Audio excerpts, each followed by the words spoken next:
We will call two candidates from each office to each of the podiums, right and left. And candidates will take turns answering questions from our media panel. Each candidate will be given 1 minute to answer. All candidates will be allowed a 1-minute closing statement after the questions have been asked.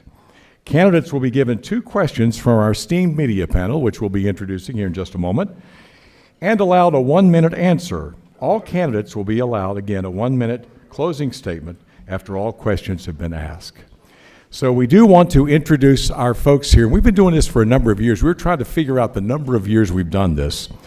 And we have Sergeant of Arms, including Roy Shrewsbury on my left, and we have Nancy Kissinger on my right as Sergeant of Arms. Their job is to make sure the candidates get on the stage at the right time. And our timekeeper, who's been with us a long time, Pete Tirico, also Beckley-Raleigh County Chamber of Commerce. There's that cowbell. Do that cowbell one more time. Love that cowbell. And now it's time to introduce our esteemed panel of media folks. To my right here, first up, Rivers Upchurch of WVNS 59 News. Next to Rivers, Lola Reiser of 103 CIR in Southern Communications.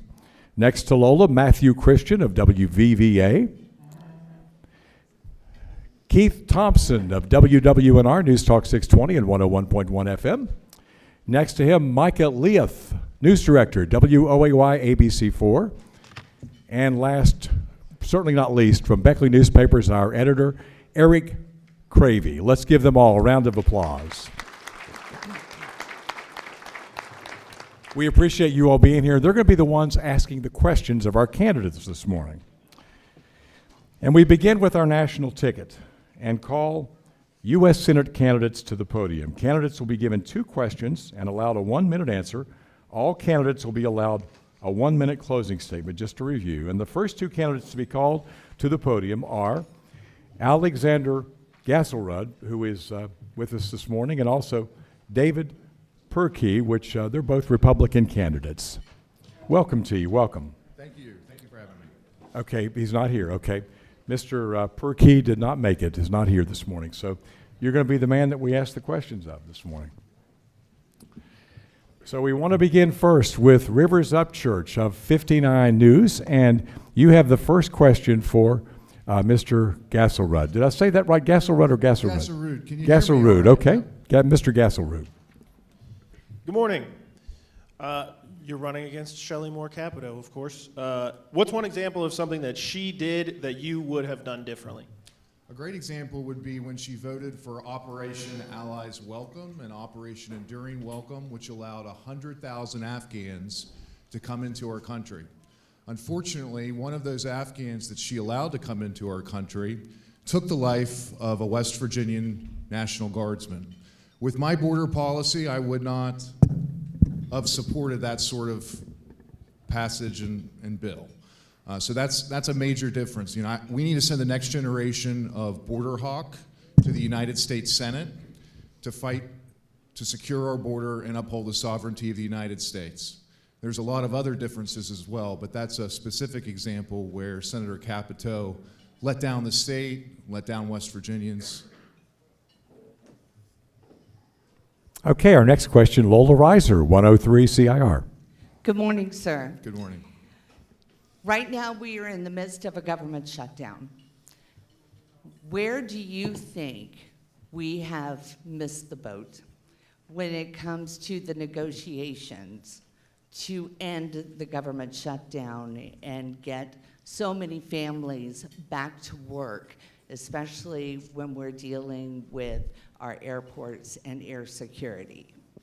Yeah, we're in a partial government shutdown right now. We've been so for roughly 2 months, and it's primarily because the Democrats have held our government hostage. They have held our airports hostage, TSA workers, travelers, to try to achieve political means. They think it'll be better for them on Election Day in November if they continue to shut the government down and harm Americans.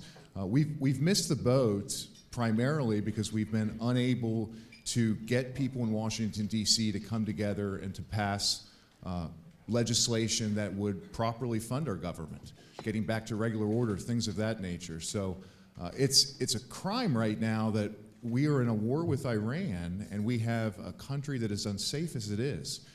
We have threats in this country, people that have been let into this country under the treasonous Biden administration, or our national security is a threat.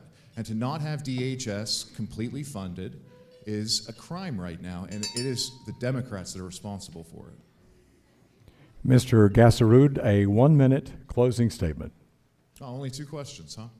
So my name's Alex Gassard. I'm running for the United States Senate to bring generational change to West Virginia and to send somebody to fight for you in Washington, D.C. like you've never been fought for before. My biggest issues is getting back to regular order, tackling the national debt, no longer recklessly spending your tax dollars. It's a secure border where we end the concept of asylum in U.S. law. We no longer allow people just to come here. To unleash the energy beneath our feet, our God-given resources to power our nation and employ West Virginians. I want to send transgenderism to the ash heap of history, no longer normalize it or subsidize it. When I go to Washington, D.C., I'm going to come back to West Virginia and I'm going to fight for you to make sure that you no longer wake up in a world, in a state, where you drink and bathe in poisonous water, where you're not connected to the internet, where you have the worst public health outcomes in the nation, and you drive on the worst roads in the country. 19% of our bridges are structurally deficient. It's time we send somebody to Washington, D.C. that cares about fixing our issues in West Virginia and make this a state that we can all be proud of and make this a state where people want to live, work, and raise a family. My generation has left this state to never return, and we must inspire a new generation. The only way you're going to do that is if you send a new generation to fight for you. I have an ability and a skill set to fight for you in a unique way, and I would appreciate your vote here in Raleigh County, and I look forward to serving you in the United States Senate. Thank you. Thank you, Mr. Gassarud. Thank you. The next 2 candidates up for the U.S. Senate are Tom Willis, Republican, and also Jeffrey Kessler, the Democrat. Welcome. Welcome to both. So we'll begin with you, Mr. Willis. Welcome. And our first question will be from Matthew Christian of WVVA. Sure. Thank you for showing up today, sir. We appreciate it. Question for you. So, Southern West Virginia, in particular, and Raleigh County, have lost population since 1980. What would you do to reverse that very, very alarming trend, sir? That's a great question. Thank you. Thank you for being here. My name is Tom Willis, running for U.S. Senate. It's an important question to me personally because my daughter right now is 20 years old, and I'm looking at how can we create conditions to bring her back so that she lives close to our family, and I want to live close to my grandkids when they come along eventually. And I think that's a question for all of West Virginia. The answer is not a mystery. We just have to set the conditions for success in our state so that it's an attractive place for people to come. And I met with the Secretary of State in Tennessee a few years ago, and we asked him, how did you create this economic miracle in Tennessee? And he said, well, there's 3 things, and we stole the idea from Texas. They didn't invent it either, but it's low taxes, it's regulations as low as possible, and it's a fair, transparent judiciary system that protects property rights. If you do those things and you create conditions for economic success, your entrepreneurs will explode, businesses will come, and that's how we create economic prosperity across the state that naturally brings people back home, like my daughter. Okay, next question for Mr. Willis. Keith Thompson of WWNR. Good morning, sir. How are you? Good morning. Well, thank you. You're running for this seat. Why? Why did you start? What brought you to run for the Senate? Well, the simple answer is we felt called from the Lord, but as I wind down my military career, I've been serving West Virginia for 26 years in the West Virginia National Guard. First came to West Virginia in 2000, fell in love with the people, and fell in love with the state, decided to stay. So I've been in the National Guard for 26 years. I served as a Special Forces Green Beret all around the world, many different countries, learned how to speak 4 languages along the way. And then as I wind down my military career and serving West Virginia and my fellow man in that manner with a military uniform, I'm picking up the mantle to serve as a statesman. And we feel called to do that. That's our heart, to serve our fellow man, between my wife Sarah and I. And the reason is because When I was young, we had the Cold War and the battle was outwards. Now we're fighting socialism. We're fighting Sharia ideology. And so it's a different battle. It's a battle for the hearts and minds of our fellow countrymen, especially the younger generation. And so we need folks that have a credible resume that can speak to these issues and win this battle for the hearts and minds so that we can pass the torch of liberty on to the next generation. Thank you. Mr. Willis, we'll come back to you in just a moment for a closing statement, but our next question is for Jeffrey Kessler, Democrat for U.S. Senate, and we have Micah Leath of WOAY. Good morning, Mr. Kessler. How are you? Good morning, Micah. Border security routinely ranks as a critical issue for most Americans. Kind of a two-pronged question. Do you feel that previous Democratic administrations have successfully addressed the border? And as a member of Congress, what policies would you support in handling the border? No, truthfully, no. And I think, I'd be lying to you if I said otherwise. It wasn't secured. But I can tell you this, when there was attempts to have it fixed, if you recall, there was a bipartisan bill, I think it was championed by the senator from Oklahoma, that worked out a bipartisan bill with, to try to secure the border. And it was under the Biden administration. But again, it got not vetoed, but the rug got pulled out from under it by then candidate Donald Trump, who did not want Biden to get any type of credit for any border security. That was wrong. You don't put politics ahead of policy. And that's what's wrong with America today. If you got a D behind your name, R behind your name, the other side votes no. That's wrong. I think people are fed up with it. It doesn't serve us well. If I've got a D and I'm fortunate enough to be in the Senate, if I introduce a bill that has a cure for cancer, it shouldn't get shut down just because I have a D behind my name. I see that not only at the federal level, I see it at the state level. We need to secure our borders. We do. We absolutely need to secure our borders. But ICE needs to be at the borders. That's not within the streets of our American cities. Our next question for Mr. Kessler is from Eric Cravey of the Register Herald. Good morning. Good morning, Eric. So people are hurting. Gas is over $4.15 a gallon. There's been tremendous budget cuts federally to social safety net problems in the past year. West Virginia has a huge number of people in poverty. We have homeless teens aging out of foster care.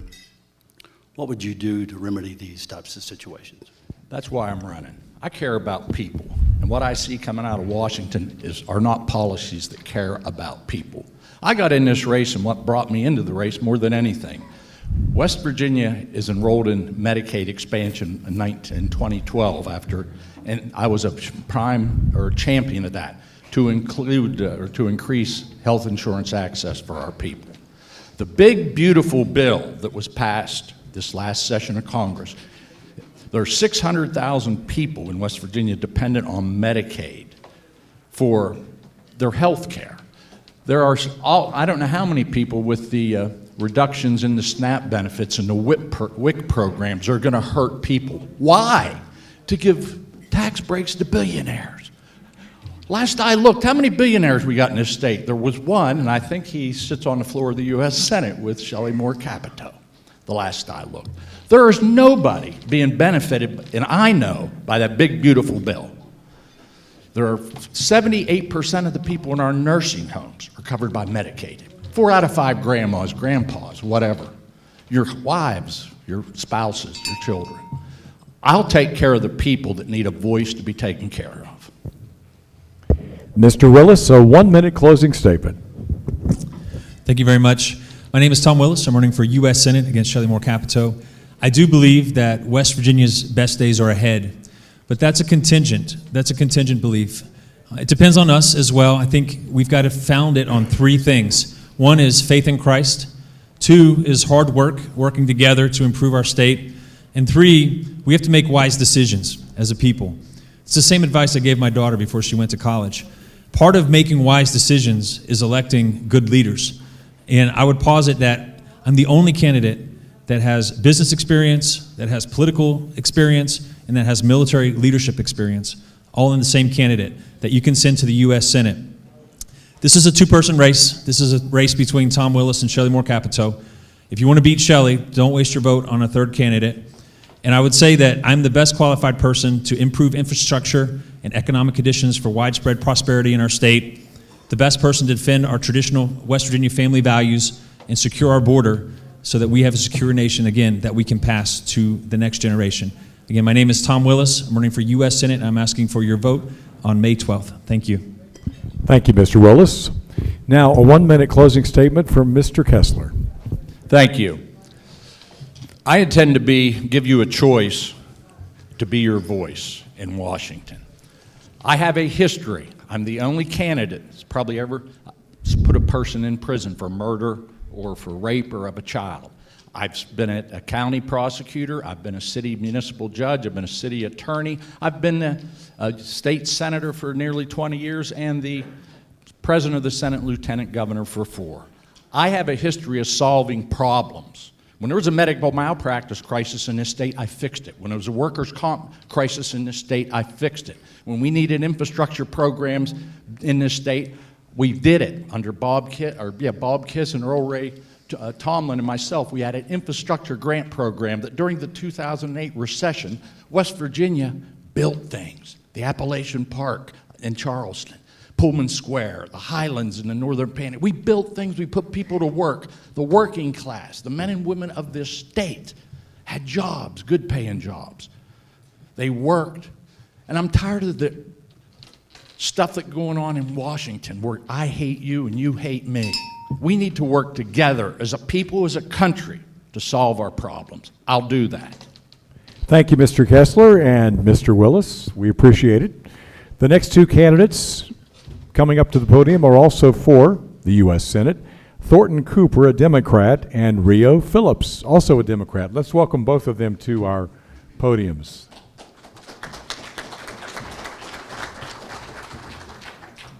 We want to begin with Mr. Cooper and a question from Rivers Upchurch of 59 News.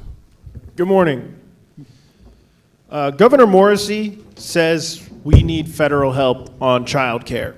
Trump said this weekend we can't fix daycare. How do you think Congress could help to solve the child care crisis that is going on here in West Virginia? Well, in the first place, they should repeal the big, beautiful bill, which basically helped the wealthy people in this country and took away benefits from all these people that needed the benefits. In honesty, we're the second most impoverished state in the country, and it's going to take a joint effort, but we need to prioritize. We're not going to do that when the Republicans are in control of the legislature and when the Republicans are in control of Congress. Thank you. Next question, Lola Reiser, 103 CIR for Mr. Cooper. Good morning, Mr. Cooper. Up over here. I'm he. You're Mr. Cooper. I'm so sorry. I thought I was moving over there. Mr. Cooper, there are many communities in southern West Virginia. We are sitting here in this room with glasses and glasses of pure, filtered, clean water. And yet there are many, many communities that are still having to use bottled water for just basic necessities.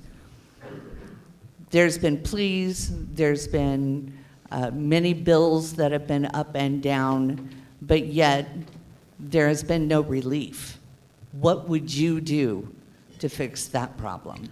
Well, I would change the priority. Of course, that's more of I think it's more of a state problem than a federal problem, because the legislature is responsible for the people of West Virginia first. But I would certainly, if I were in the Senate, I would try to appropriate as much money as possible to earmark to help bring clean water and adequate sewer service to all the people in the rural areas of the country.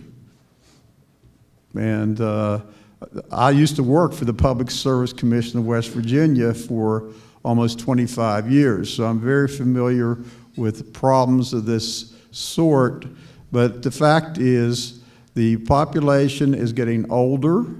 because of the policies of the state and federal government.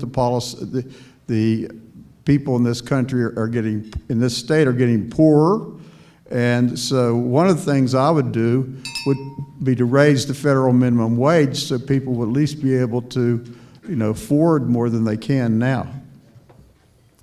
Thank you, Mr. Cooper. We'll come back to you for a closing statement. Our next question from Matthew Christian of WVVA is for Rio Phillips. Matthew? Mr. Phillips, thank you for being here today. Thank you. Question for you.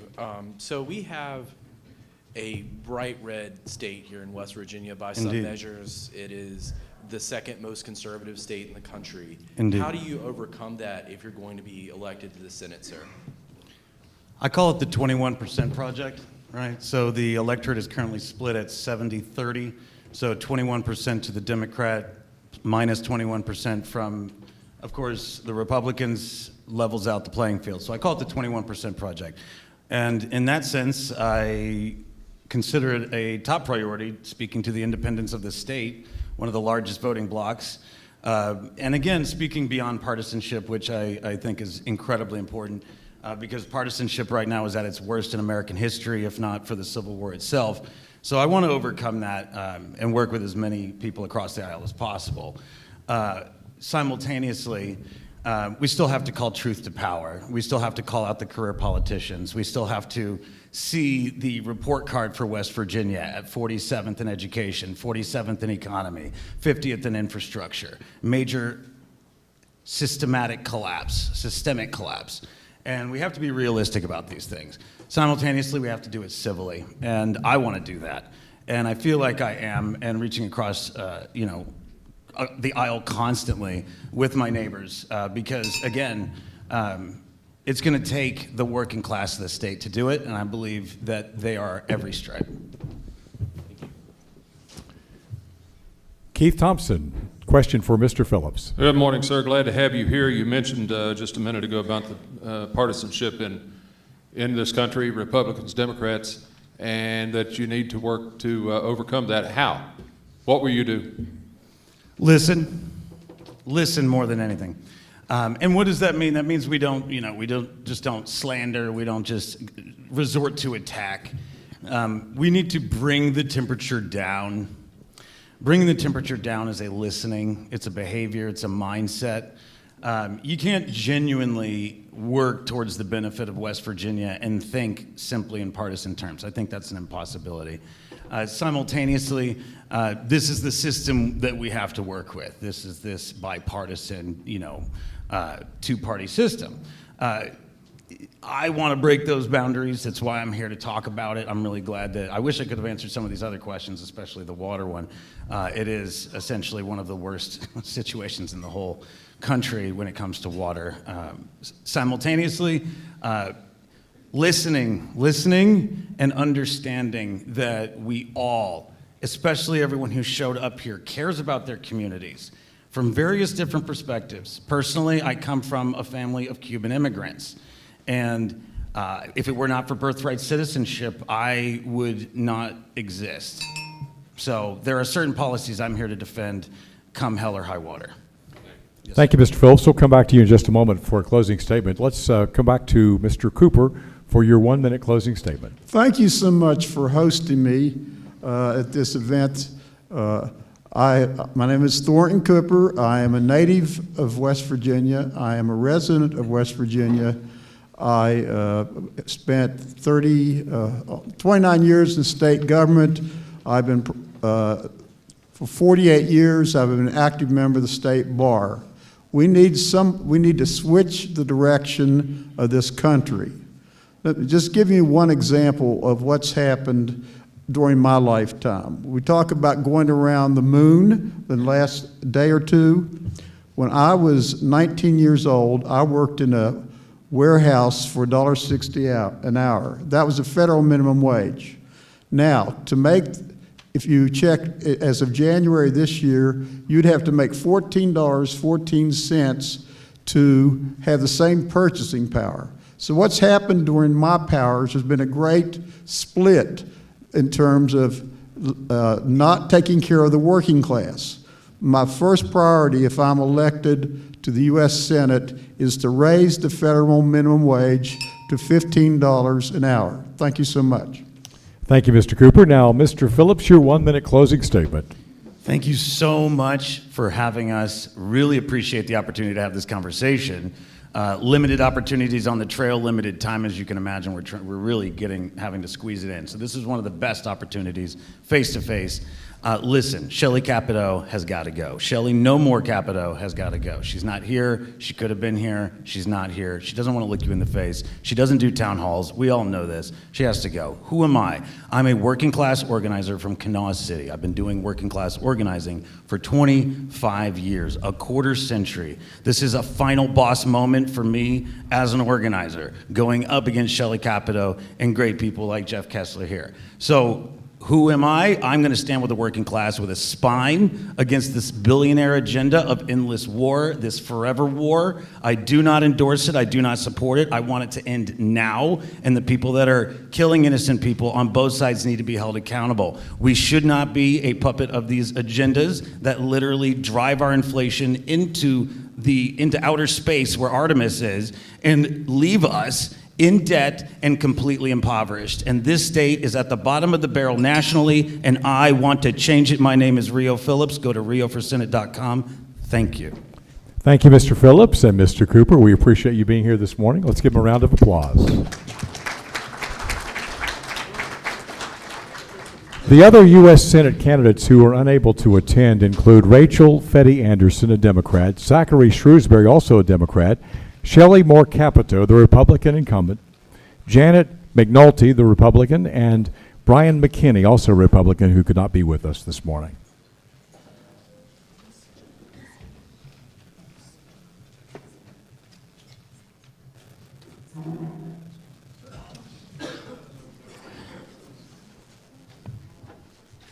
Okay, let's move on now to our U.S. House of Representatives race.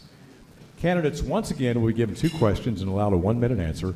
All candidates will be allowed a 1-minute closing statement after the questions have been asked. And the first 2 candidates to be called up are Larry Jackson, Republican, and Britt Aguiar, a Democrat. So please come up. Britt's not here. Okay, all right. So, Vince George is, so let's get him up here. okay, are you Mr. George? No, Larry Jackson. Oh, okay, Mr. George.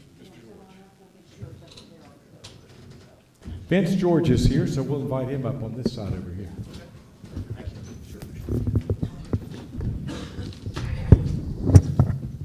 Welcome, gentlemen. We're going to begin our questions here first with Mr. Jackson, right? Yes. Mr. Jackson, all right, welcome. First question for you will come from Micah Leith of WOAY. Micah? Good morning. Good morning. Mr. Jackson, shortly after taking office, the Trump administration moved to make cuts to mine safety, including shuttering NIOSH and closing the MSHA office in Pineville. Those decisions were reversed after federal lawsuits and backlash from members of Congress, including members of West Virginia's current congressional delegation. My question to you is, was the Trump administration correct in making those cuts, or Republican Congressmen, men and women, correct in opposing them? Thank you. Thank you for the question. I believe in mining, but I believe it must be done safely. All of my family, I'm from Wyoming County, they are all miners, so I believe it must be done safely. Next question for Mr. Jackson. We have Eric Cravey of the Register Herald. Good morning. Good morning, sir. So the House of Representatives is where the budgets are supposed to start. And it's been widely reported in the last few months how $1 trillion is being added to our deficit approximately every 5.5 months. What would you do if elected to stem the tide of the rise in the deficit and to restore faith in Congress as a whole? Thank you. Thank you for the question. Well, as a conservative Republican, I will not vote to raise the debt. That is putting each and every American further in debt. Where is all this money going? I'm a lifelong resident of Wyoming County. I've not saw any of it. So I would not vote to raise the debt. Absolutely not. Transparency, if we're going to restore faith in Congress, we must be transparent with the people. And that's exactly what I intend to do. Thank you, Mr. Jackson. We'll come back to you for a 1-minute statement in just a moment. Let's now go to Democrat Vince George, who's also running for the U.S. House of Representatives. And your question will come from Rivers Upchurch of 59 News. Good morning. Good morning. Many have speculated that Appalachia, and our region in particular, would be a good place for data centers. Do you support the building of data centers here, and why or why not? My position on this is I support a 2-year moratorium that's being pushed by the federal government right now, the U.S. Congress. I don't think we know enough yet about data centers. We don't know enough about what they're going to do in terms of affecting water rates. We already have the highest residential water rates in the country. We also don't know what they're going to do in terms of driving utility costs, more electricity and gas. Those electricity already is the highest rising in West Virginia among all the states, fastest rising rates of electric rates. I don't want to permit things that I don't know yet what they're going to do. These are coming too fast. The build out is too fast. And if we let the horse out of the barn too quick, we're not going to be able to get it back. I want to know what's being built before I grant a permit, and I want to know what the outcome is going to be of that build out and how it will affect John and Mary Doe in West Virginia. Thank you. Lola Reiser has our next question for Mr. George. Good morning, sir. Yes, ma'am.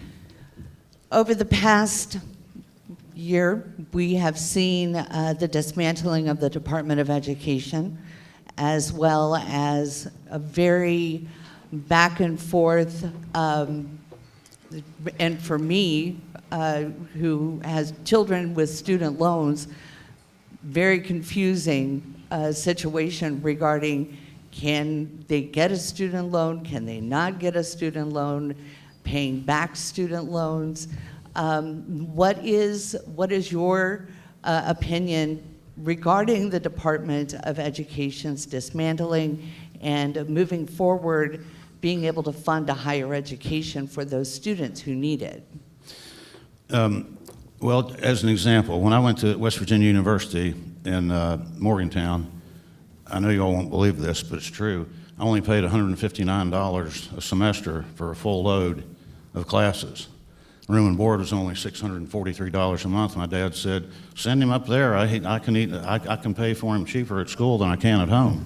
So anyway, the point is what you're talking about with student loans. It's a terrible epidemic in this country. No one should have to, in my opinion, no one should have to take out loans to go to school.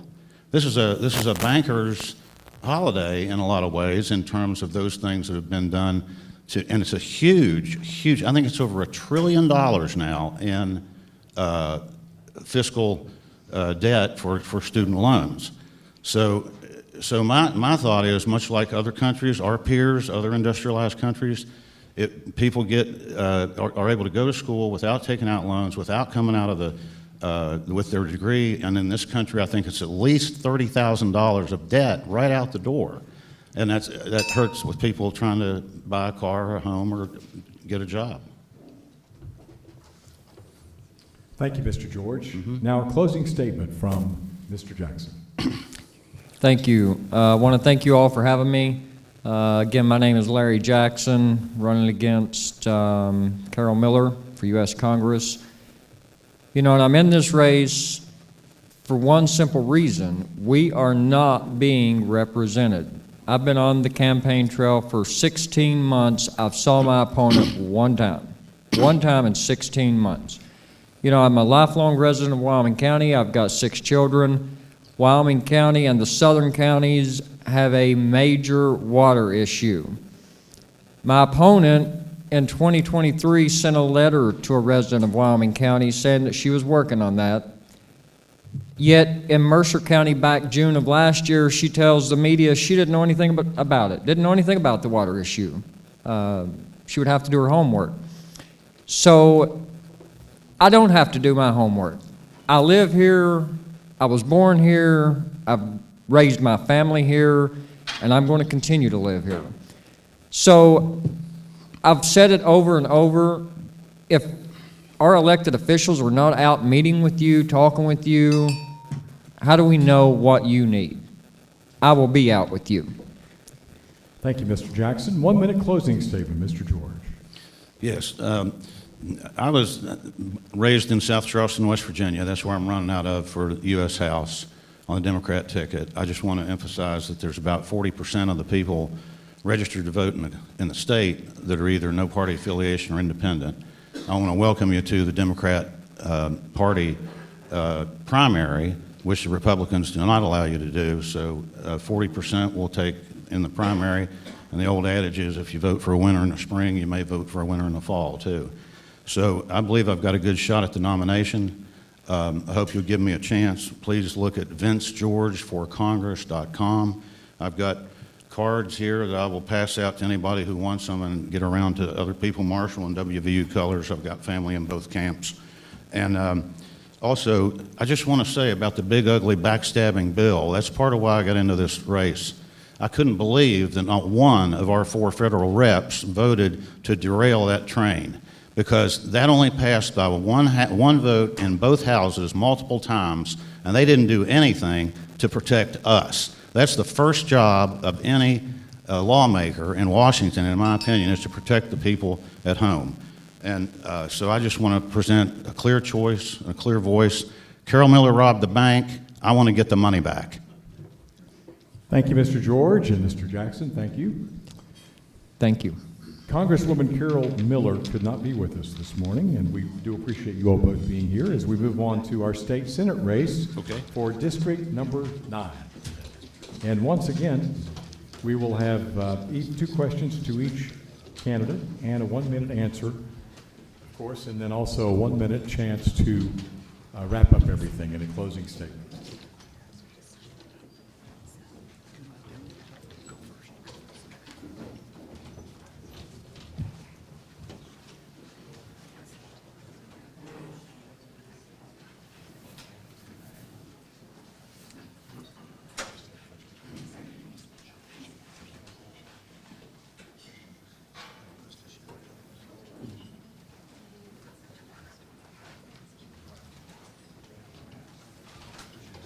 We just learned that Brett Aguilar has arrived here, and here she is.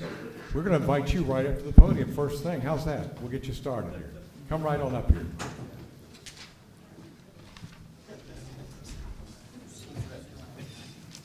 She's running, by the way, for U.S. House of Representatives, and it's Brett Aguilar, and we welcome you. Welcome. Good to have you with us. What we're going to do is give you 2 questions to ask, and then you'll have a 1-minute closing statement. Okay? Listen for the cowbell, and the cowbell will tell you when your time is up. So 2 questions to ask? No, we'll be asking you 2 questions. Understood. Okay. I was like, I'm ready to speak, not okay. All right, so we want to start with your first question from Matthew Christian of WVVA Television. Welcome to the forum. Thank you. Hope you get a minute to rest there. The question I would ask is, you're running as a Democrat for the U.S. House. How do you overcome West Virginia's conservative lean, in some cases the second most conservative state in the country? I like to answer that question that I earn the right to ask for your vote. So I show up neutral, I show up to serve, because real leaders know that you have a servant's heart and you have to serve before you lead. So that's what my answer is always to that question. And then by the time I come back around and I've served, which I feed folks, something I do as a person, as a human, I do that before I go and campaign at all. And that's different, isn't it? So other than that, though, I'd like to just present the facts, is that we've had a supermajority, specifically in the legislature, for a while. And it really hasn't done anything. And I'll just leave it at that. But we have to also, once we earn that right, to say, hey, I'm doing something different. Show them I'm really grassroots. I'm going to shake your hand. I'm going to try to remember your name. Dale Carnegie said that's the best way to do it, right? then they learn who's on their side and who's not. Thank you for asking that question. Next question for you from Keith Thompson of WWNR. You said you have earned the right. Two-part question. How did you earn that right, and what have you served in now? Sure. So I show up to serve people. For example, I serve people food. That's how I started this whole journey a couple of years ago, actually serving people on the streets, the folks who you would pass and not make eye contact with, those kind of folks. One of them being, her name's Sherry, on the streets of Charleston. She carries her things around, she pushes it. Sometimes Sherry's in a good mood, sometimes she's not. But each time I make sure I'll make eye contact with her, and I say, hey, Sherry. So with that being said, I know some other folks' names, and because names are important to me. And I think that's also different. So that's what I've been doing. My receipts are out on social media. Logan County began with. Then that expanded to Wyoming, Kanawha.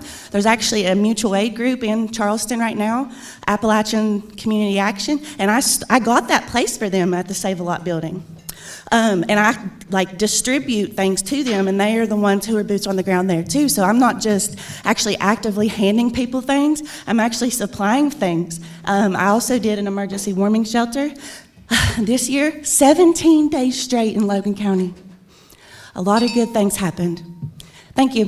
Thank you. Now, 1 minute closing statement.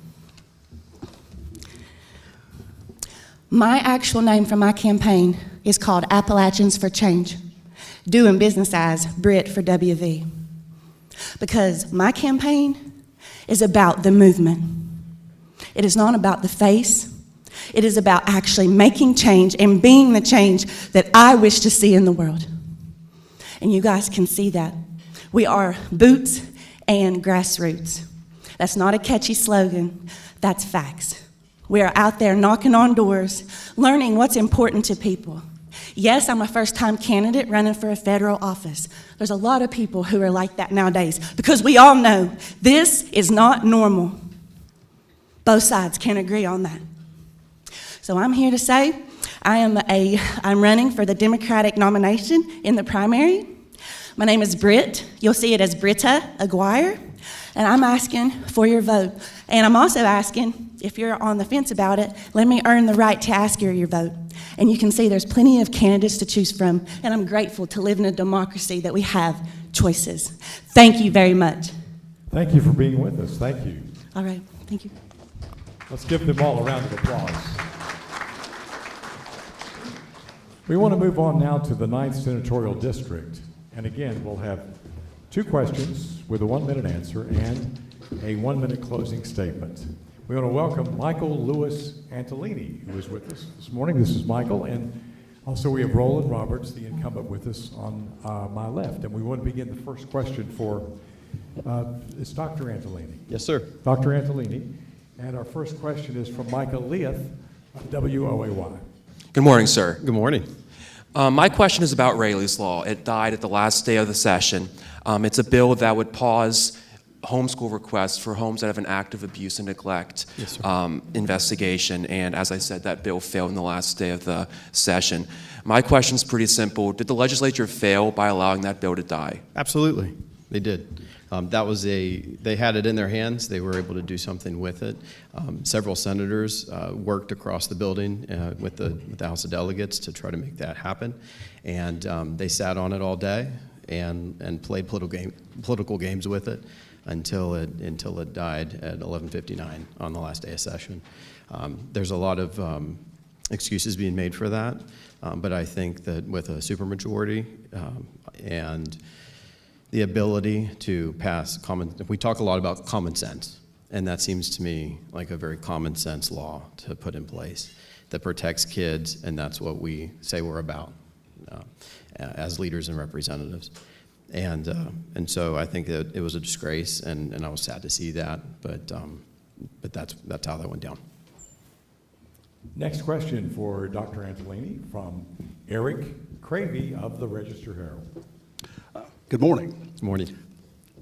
So a lot of people get upset when they hear that tax breaks have been given to companies as an economic incentive to relocate to any state, it's a sort of a common thing across America. Sir. What would you do to boost economic development and maybe look at not doing that? What are other ways that we could make it work and bring jobs to West Virginia?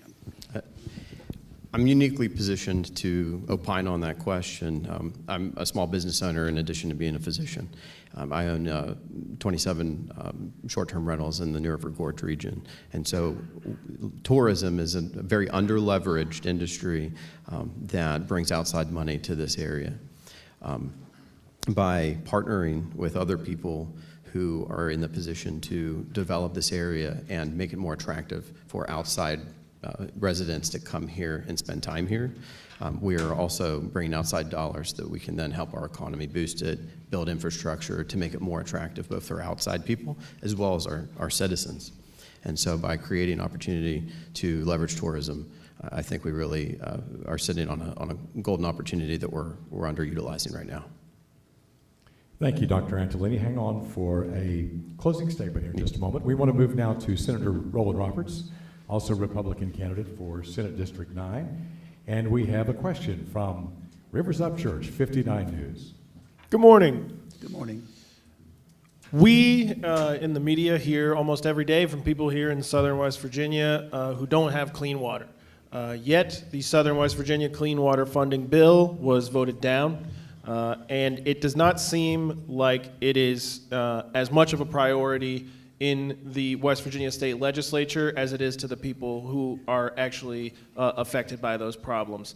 What can we count on you to do if reelected to try to fix the clean water issue in southern West Virginia? Sure. I'm glad to have the red microphone today. But anyhow, the goal is to help people with the problems. We've got a lot of problems in southern West Virginia. We are always kind of suppressed by the northern part of the state. They don't even consider us southern West Virginia down here. They stop at Charleston and Huntington and call them southern West Virginia. I've dealt with that for the 8 years I've been in the Senate. Now, in answer to your question, I've taken the route where I got a resolution passed. It is Senate Resolution 7. If you want to look that up, it is there. It gives all of the list of asking the Joint Committee on Government and Finance to investigate the Department of Environmental Protection in West Virginia, why they haven't handled the water with clean water and septic systems, sewer. They have not done that, and so my goal is for them to take that up. I have the favor of leadership with getting that done, so I think probably for the first time, you know how I got that through? I originated it out of my workforce committee and got some other senators with me, and the Senate passed it. So we finally have somebody that stood up. But I will tell you, I made a lot of enemies when I did that too. Thank you. Lola Reiser, a question for Senator Roberts. I'm going to expand on my cohort's question here. Of course, the legislature has closed for, you guys won't be going back into an official session unless a special session is called. So what are we doing now that is going to help the people that have been waiting, some I know in the Mendon community for years, for a clean water resolution? What is happening now? What's happening with the Mendon in that part of my district is that we're looking on a 2-for-1 buyout to try to help them get out of the place where they're in harm's way. And that's what's going on right now. There's been federal money that's come into that, and there are challenges. When it comes over to the Wyoming County side, there are also issues there where we have, right now, we have $18 million worth of project money that we pooled from about 20 different grant resources, and we're trying to get contractors to bid on the water projects in Wyoming County. There are 3 of them. $18 million is on the table. They're ready.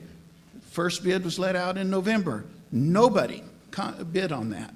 Second one, January, nobody bid on that. We've got another one coming up here pretty soon. Folks, we got to get the contractors to take the jobs so we can get the job done. That's where the holdup is right now.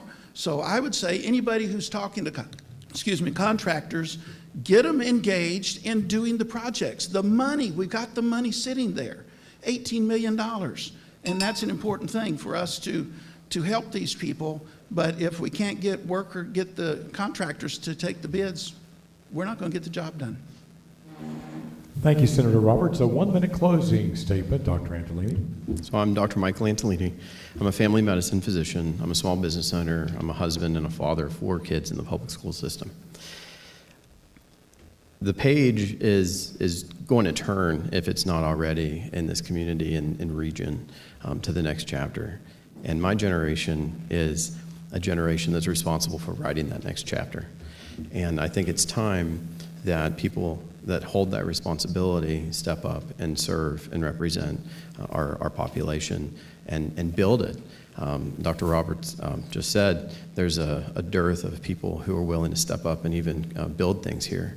We need to focus on educating our kids, being partners with our school systems and not critics. We need to focus on developing trades and vocational training so that we can build our community up from the inside out and then bring outside people here to enjoy time with us and spend time and their dollars with us to create a better community. I see in my clinic where we failed a lot of patients as far as our healthcare policy. And as a small business owner, I see a lot of opportunity on the table that we're leaving, focusing on matters that do not change your day-to-day. I would appreciate your support, and I'm here for you. Thank you, Dr. Antolini. Senator Roberts, a 1-minute closing statement. As the incumbent, I have earned the respect of many. I've established the relationships with many, and I've been able to see great results. If you drive past the Salvation Army, for instance, I was able to bring $6 million to build that facility and revolutionize what goes on there in downtown Beckley and helping us in Raleigh County and surrounding counties. There's a long list of results that I've been involved with. I'm very grateful for those things. We have high utility bills. Nobody asked a question about that. But I also have a Senate concurrent resolution that was passed, SCR 50, that you can look up on the internet, and you can see where I called out the PSC. Yes, I'll be with the PSC this coming Wednesday at Tamarack, and I'll call them out again. And we've got to do something to change these ingrained problems and address the issues. I'm very thankful for the opportunity to have served, and I think that there are many things on the table that need to be dealt with.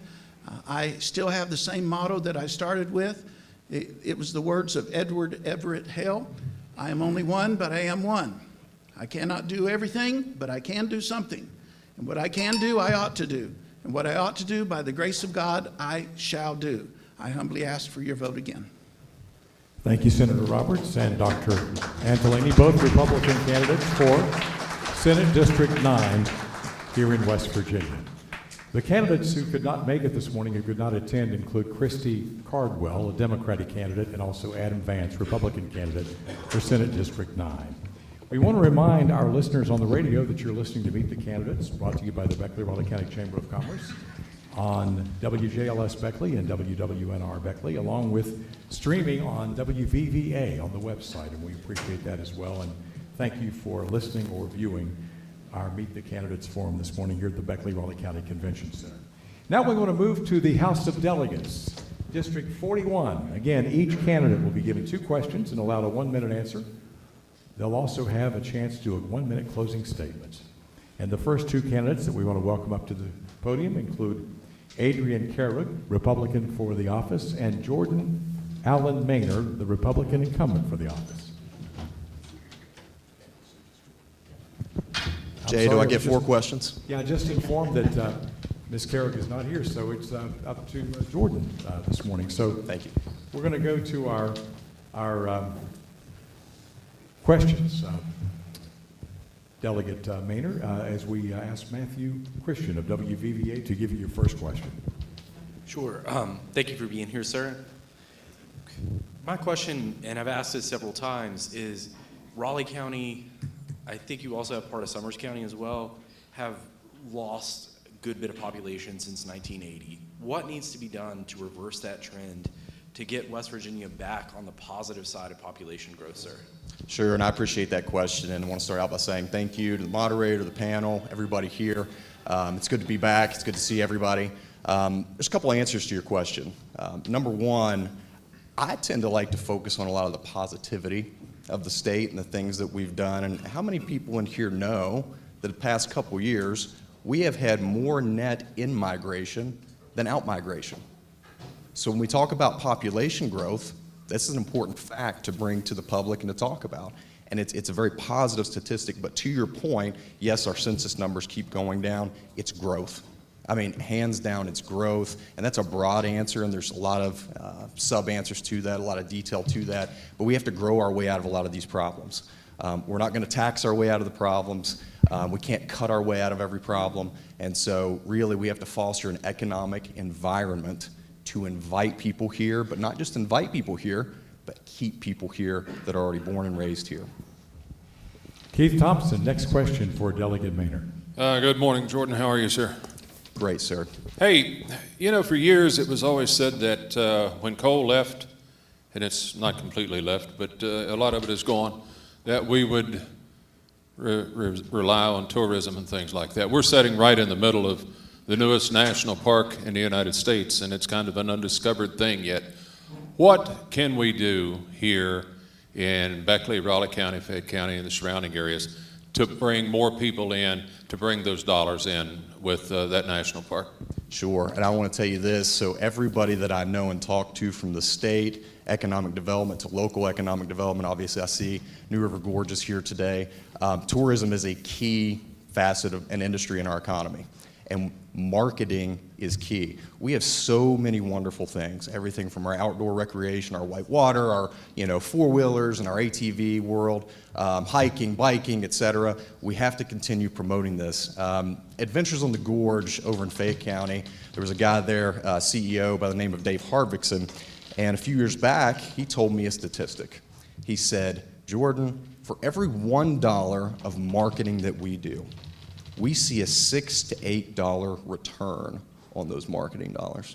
And as you know, our state tourism office has done an incredible job, an even better job over the last several years of promoting our state, of selling our state and marketing our state, and we have to continue to do so. We have so much to offer and so much to invest in, and if people simply know about it, they like coming here. When they show up, they want to come back.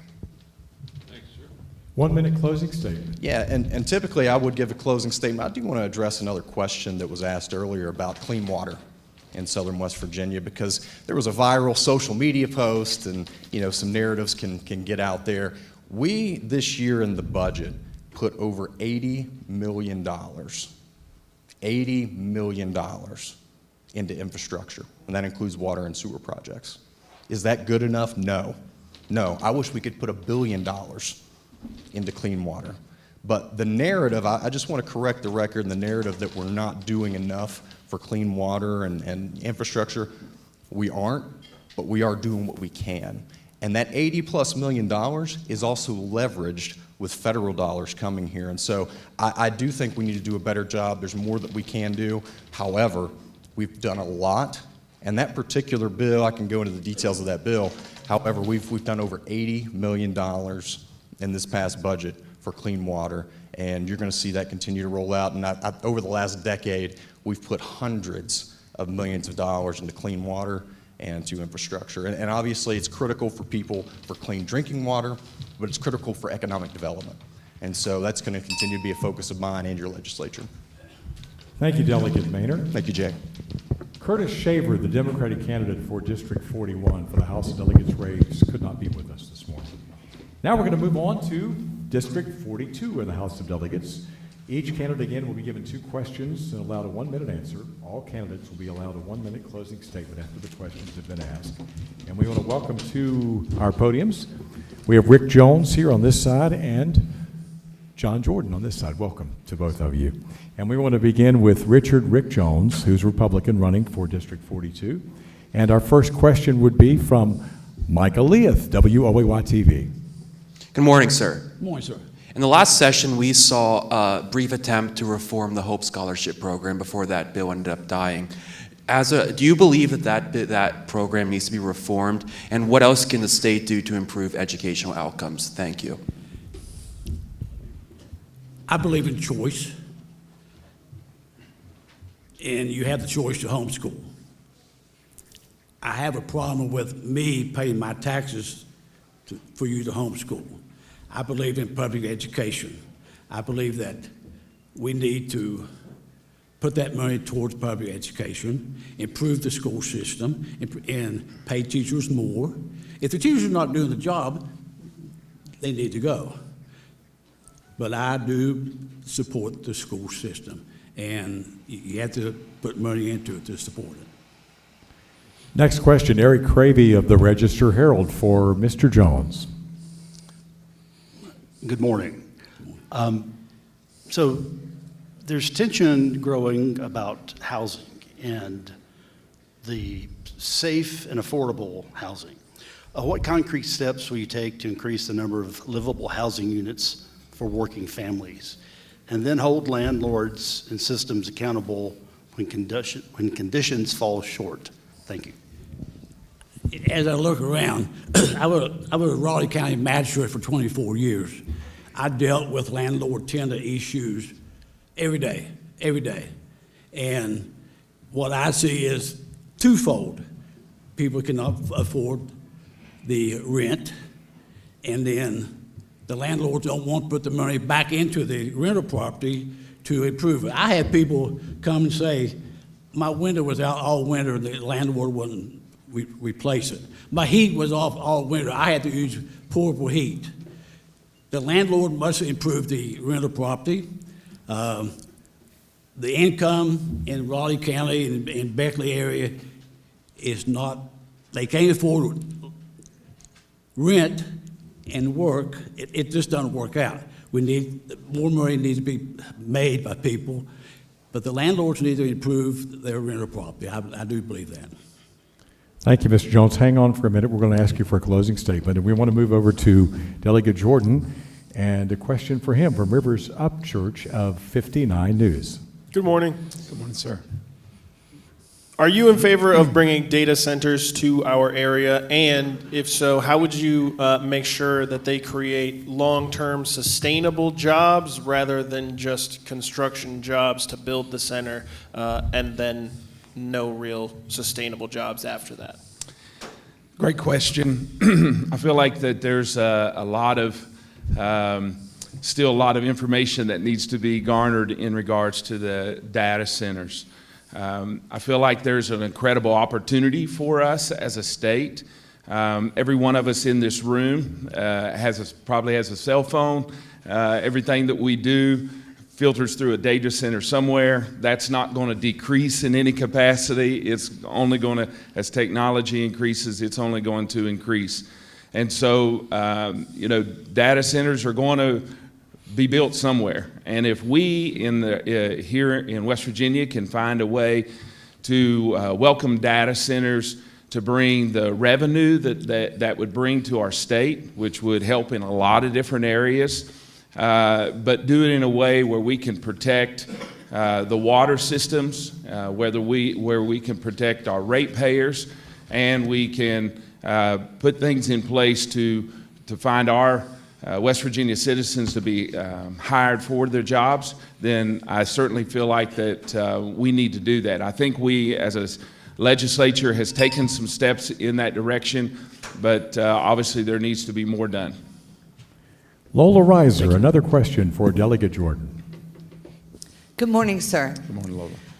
So when we're looking at the latest businesses coming into West Virginia, and I'll echo my colleagues, it seems like many of the larger ones are going to Jefferson County and up to Ohio County. And sure, that is a proximity to Pittsburgh and to Washington, D.C. I see that. But of course, here in southern West Virginia, we're within a 5-hour drive of 50% of the population. I've been told that one of the reasons that those businesses don't build in this area is because of affordable quality housing. that is available to their employees. What would be your response to that question?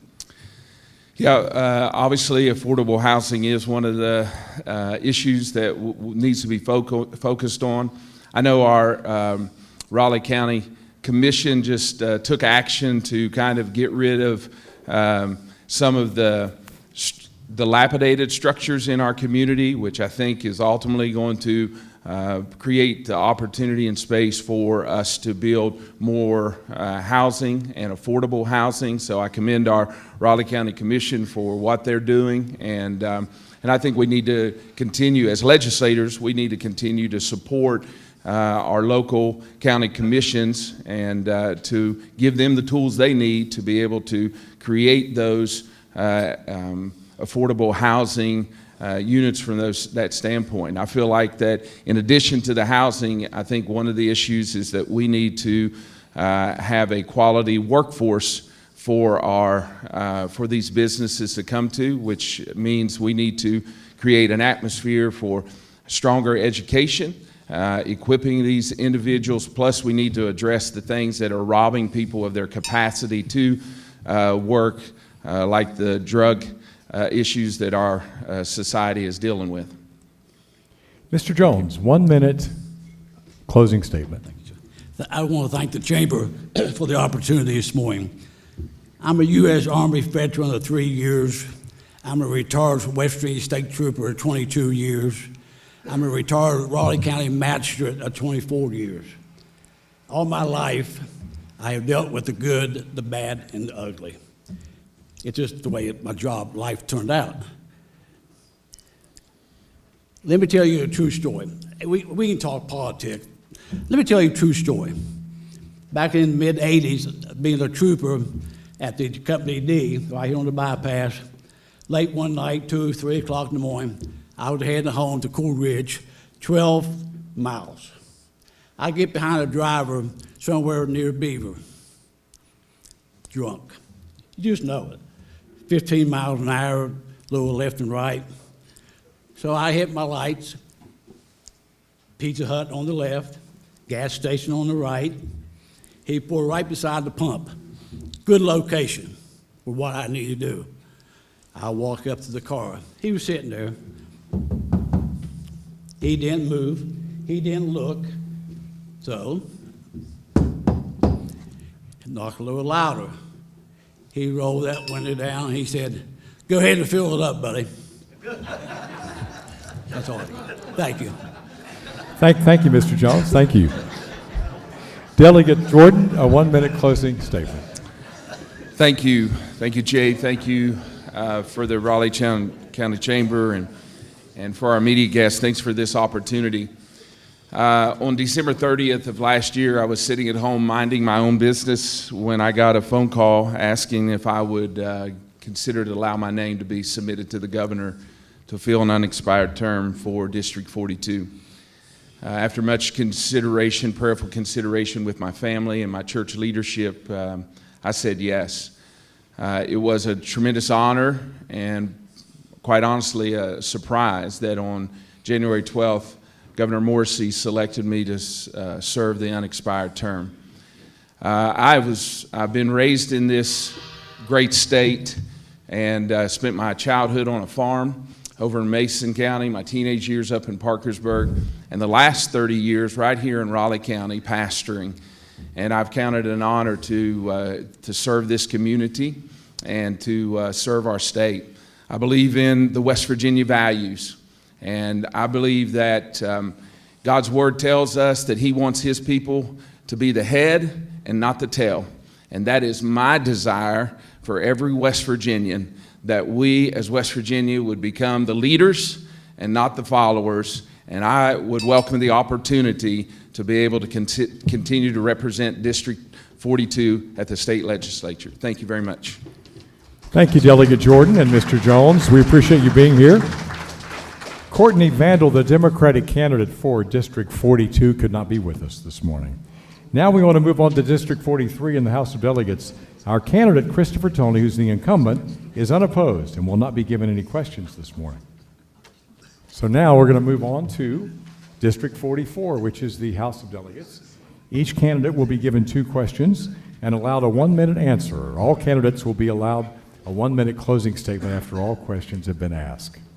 And the first 2 candidates that we want to invite to the podium are Tristan Kenningham, a Democrat, and also Christina Baisden, a Democrat as well. Welcome to both of you. Thank you. And we want to begin our questions first with Mr. Kenningham. And we begin the questions from Matthew Christian of WVVA. Your first question for Mr. Kenningham. Thank you for being here, sir. Thank you. Good morning. Well, again, I'm going to sound like a broken record, but I'm going to ask this again. Okay. Raleigh County, southern West Virginia, have lost tremendous amount of population from 1980 until now.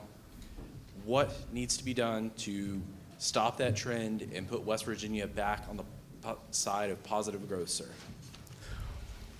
Really, the big thing is jobs and economic growth. We need to create proactive strategies that create stable employment and strengthen our local communities. For example, we have the Amazon Distribution Center that just recently opened, and that brought in 100 jobs. If we focus more in Beckley, for an example, to invest in more distribution centers to come, we could become an economic hub that could create hundreds of jobs. Supporting small businesses is equally important by simplifying regulations, expanding our access to capital, creating mentorship programs. West Virginia can empower entrepreneurs and diversify markets and reduce reliance on chain corporations. And in addition, the tourism presents significant opportunities for job creation as the national park designation has increased visitor numbers. By enhancing our tourism infrastructure and promoting authentic local attractions, communities can grow hospitality, retail, and recreational jobs. Together, these efforts ensure economic growth, benefit working families, and strengthen the foundation of long-term prosperity in West Virginia. You're welcome. Another question from Keith Thompson, WWNR, for Mr. Kenningham. A number of years ago, there was a Senate race here. Russ Weeks wins in a upset. And it kind of switched, I think, the Democrat stronghold in Raleigh County over to Republican. That was the start of it. Now, you're running as a Democrat, your opponent running as a Democrat. If you get to Charleston, what can you really do? You know, I really want us all to work together. I don't believe in the left and the right and the partisan nonsense that we've seen for the past decade or more. I believe we can all work together to find a common ground that can benefit everyone and not just each side. To make sure we're working for all of West Virginia and everyone inside of it. Thank you, Mr. Kenningham. Hang on, we'll come back to you for a closing statement. Let's go now to Christina Baisden, also Democratic candidate for House of Delegates, District 44. And her question from Micah Leath of WOAY-TV. Good morning. Good morning. My question is about a Supreme Court decision effectively returned the question of abortion to the decision of each state. We don't need to talk about the ideological beliefs or poll numbers in West Virginia, but you personally, if you're elected to the legislature, do you feel that the legislature should reassess the state's stance on abortion? Absolutely. It's a part of women's health care.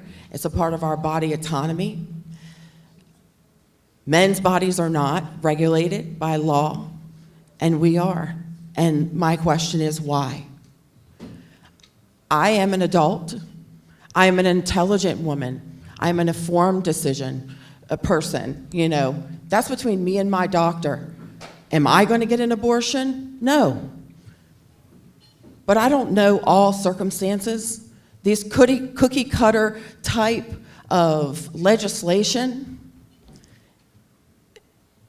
it doesn't help everyone. Who am I to judge? That's between them and their physician, period. I might not agree with it, and that's okay. That's the bottom line. We can talk about freedom. If we don't have freedom over our own bodies, then what freedom do we have? Thank you. Mr. Cravey, a question from the Register Herald for Ms. Baisden. Good morning. What would you do to reduce homelessness, particularly among teens, as they age out of foster care in West Virginia? That is definitely an important issue in West Virginia. We don't have enough resources for these teens. We are failing them on a daily basis. Job, trainings, just simple things like housing. What are we really doing for these kids? They have no safety net. If they had that, then we wouldn't have this problem. So let's build that safety net for these kids. Job Corps was a fantastic resource. We need to expand that program. It needs to be done here. We need housing for these kids when they age out, these young adults. We're having housing issues just for our regular people. We talk about bringing our young people, you know, the opportunities to stay here, but we don't invest. We need to invest in this particular issue. Mr. Kenningham, a 1-minute closing statement. Okay. Once again, thank you all for inviting me here today, but this campaign isn't about me. I could have stayed home and focused on my business and lived comfortably, but I've kept asking myself, at what point do we stand up and do something? At what point do we fight for our neighbors and our children and everyone who's been left behind by the system? One day my kids are going to ask me about this moment. Dad, what did you do? And I want to be able to look them in the eyes and say, I tried. I tried to make a difference for you. If elected, I will fight for livable wages, fair taxation, strong public schools, affordable health care, and policies that support small businesses and local economies.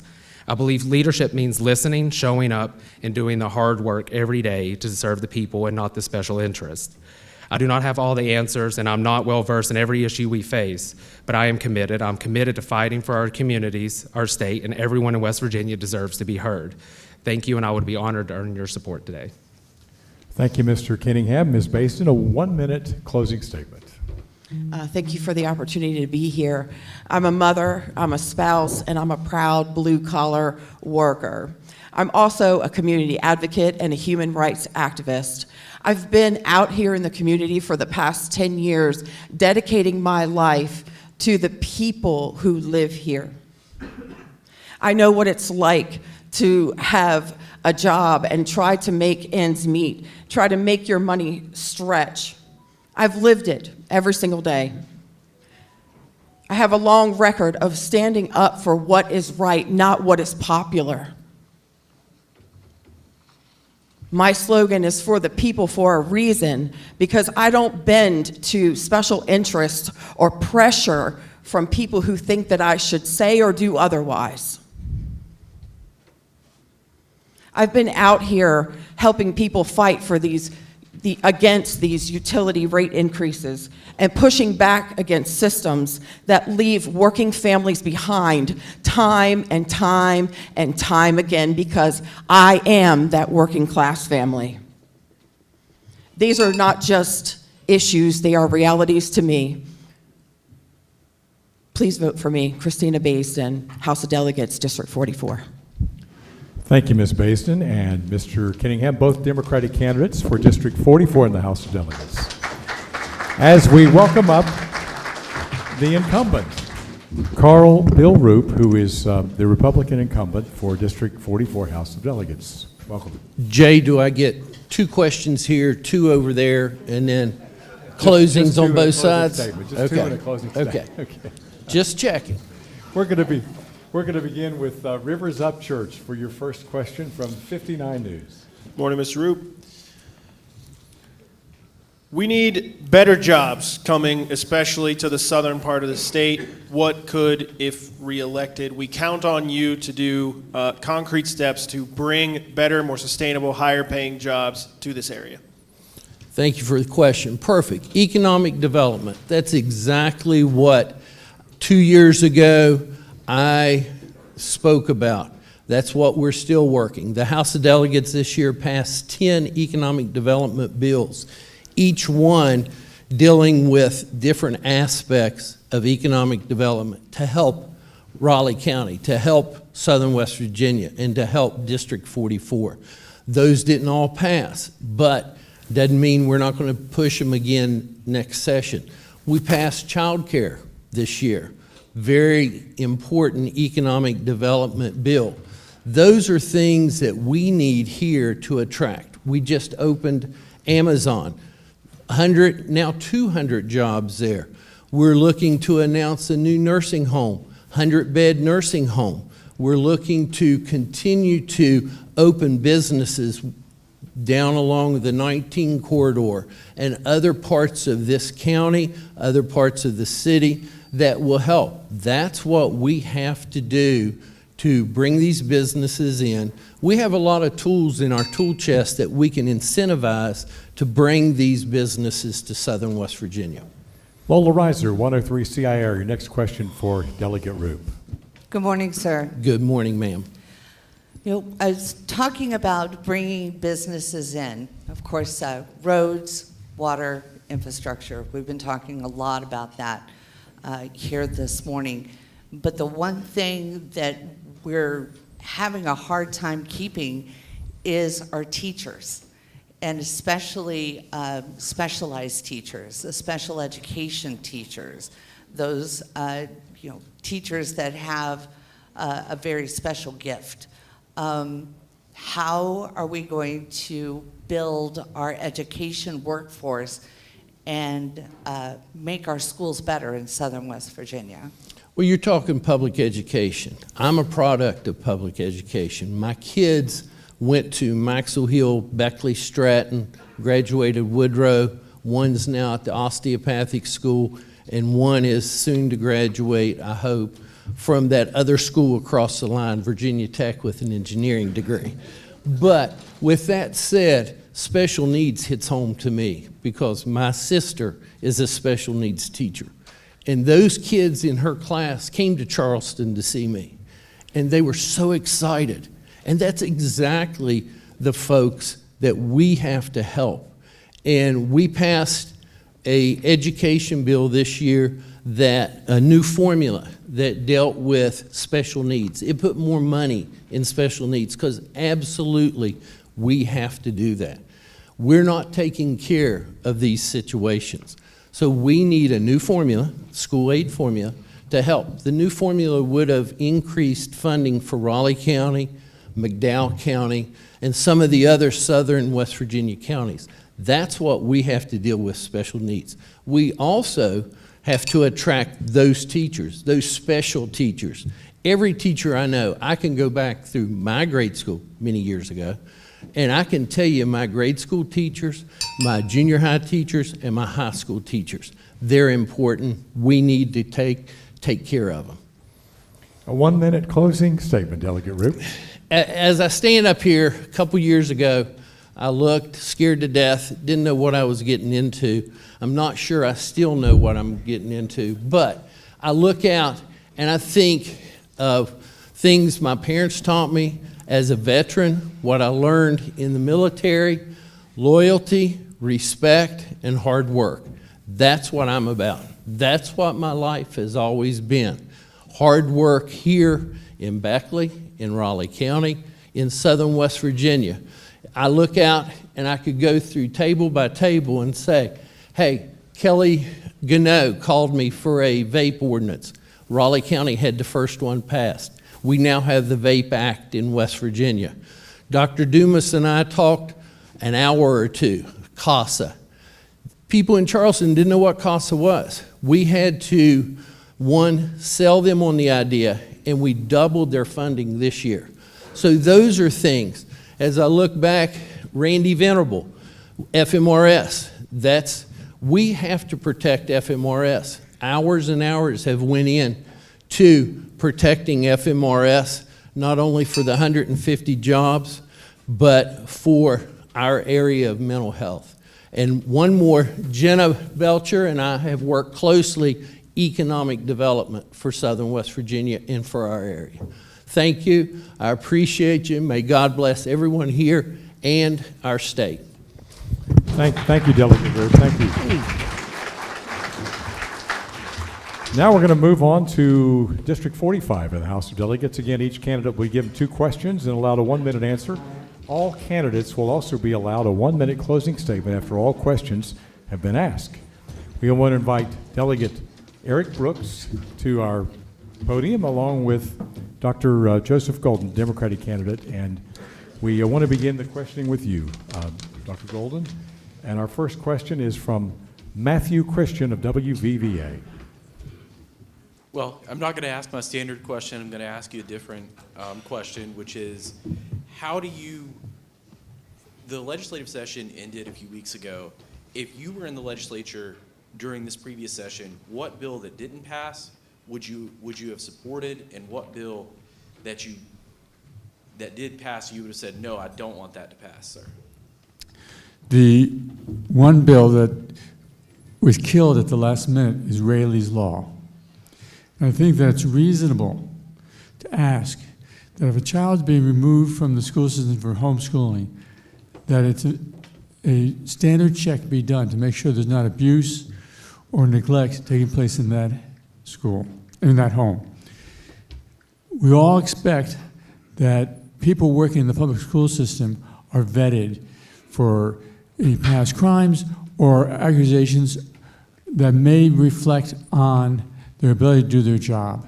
And that includes making sure that there is no sense or history of abusive behavior. We should expect the same of being removed from school by the parents for homeschooling when there has been a history of cases in the past, such as Rayleigh, of children dying at home because of neglect and abuse. I think that one of the key things is that a lot of children who are truant are put into homeschool by their parents to avoid difficulty dealing with the responsibility of attending school.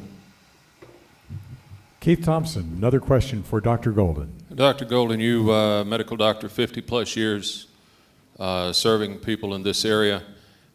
Beckley, Raleigh County, for a long time has been known kind of as the health center of the southern part of the state. I think maybe that's changing a little bit. What can be done? What needs to be improved health-wise here in West Virginia, and especially this area? Well, one of the key things I think we need to safeguard small rural hospitals that are at the risk of shutting down with the loss of $1 billion of Medicaid money not coming to the state. This includes Plateau, it includes Welch, and other ones in the state, but those are the ones in the southern that are most at risk. I think we need to look at incentive programs to bring in healthcare professionals, not just physicians and nurses, but mental health workers, which is one of the key areas in our state that we are neglecting taking care of, whether it be in the schools or in private situations or in foster care. I think that we need to look at what is not being done that is basic. And those aspects need to be done to support the overall system. We need systemic support, not pinpointing support at different places. Dr. Golden, thank you, and hang on for a closing statement here in just a moment as we move to Delegate Eric Brooks, the incumbent for District 45, and a question from Micah Leath of WOAY. Good morning. Good morning, sir. Ahead of the last legislative session, the Republican supermajority held a press conference and talked about what they wanted to achieve, which largely focused on economic development and, kitchen table issues. Now that the session is over, are you satisfied with the work towards that goal, and is there anything else that should have been done that wasn't? Yes, pretty pleased with the bills that we were able to get through. As my colleague said earlier, we got quite a few bills passed. Some of them made it through the process totally to the governor's office, and some of them, didn't make it through the process. So to focus on economic development as we have, I think that's a prudent position to take as a legislature. That's where we're needing to really address a lot of issues, and we have addressed a lot of issues. It's been said many times already today that growth is the way forward for our state, and it's kind of unique to us. I tell people all the time for 70, 80 years we managed decline, and now we're actually managing growth. And there's growing pains that take place. There's things that are popular or not popular. that come along with that. But it's nice to be on this side of that equation where we're trying to decide on how we're going to handle traffic issues for the businesses that are coming to our area compared to what are we going to do for maintaining decline in our state and how we manage that. So, yeah, I'm very pleased with a lot of the bills that we got through. Yeah, I'm glad that we were able to do what we were able to do so far. Thank you. Yes, sir. Thank you. Register Herald Editor Eric Cravey, question for Delegate Brooks. Good morning. How are you? Good morning, sir. So again, I want to talk about those kids aging out of foster care. Yes, sir. Foster care in West Virginia. Foster care is really tough in every state. Yes, sir. Let's admit that. So, but we have a lot of kids that live out of West Virginia. That's right. And there was a bill that was proposed to bring them back. Yes, Talk sir. about that and why that's important. Certainly, it's very near and dear to my heart. Been working with a lady, she's a West Virginia native. She worked in a facility in South Carolina. I've been working with her. I've been working with my colleagues in the legislature, a couple in particular that are well-versed in this area. They've fostered kids themselves. They've adopted children. They have, I kind of lean on them in this area, and as well as, the specialists, the experts, to give me input on what we need to do.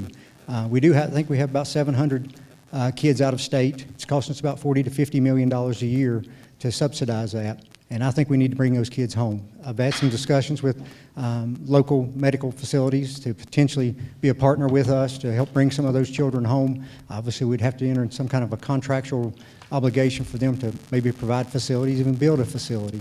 But I'm dead set to bring these children home. It's the right thing to do for them.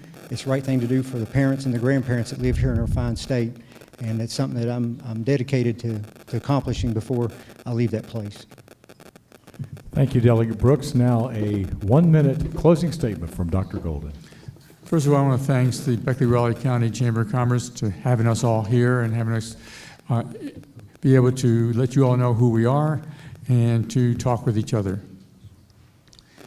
In 2023, Governor Justice and the West Virginia State Legislature passed a 25% income tax cut on the theory that this extra money would help stimulate and jumpstart the economy in West Virginia. Approximately 2/3 of this money went to the top 20% of income levels. But this newly disposable income that was available did not stimulate the West Virginia economy. It did not happen. If you had, each of you, an extra $1,000 or $2,000 of disposable money, what would you do with it? Would you put it in a bank?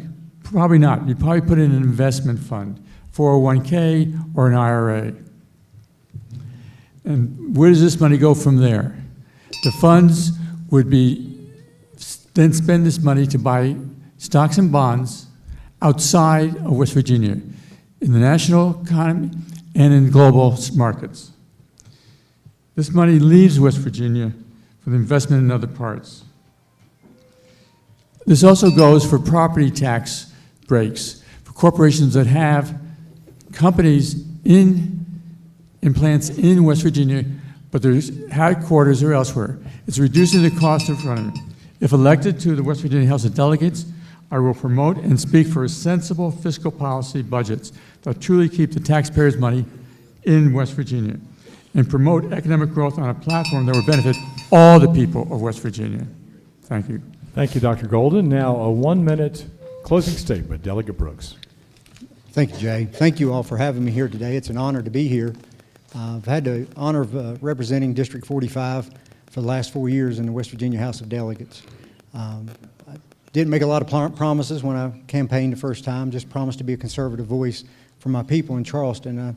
I think it's widely accepted that I've been able to do that, and I'm proud of that, and I'm humbled by it as well.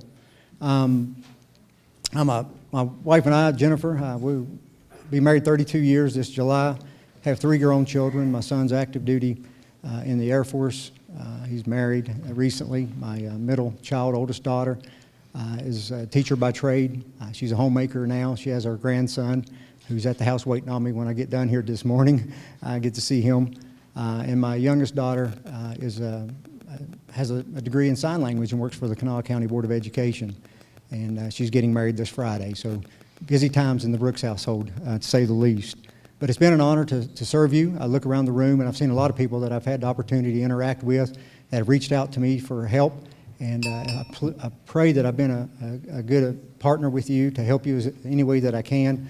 I promise you, if you call me, I'll answer the phone or get back to you shortly, and I'll be glad to address any issues you may have. So thank you for being here this morning. Thank you for allowing me to be here, and thank you for your support. May God bless you all.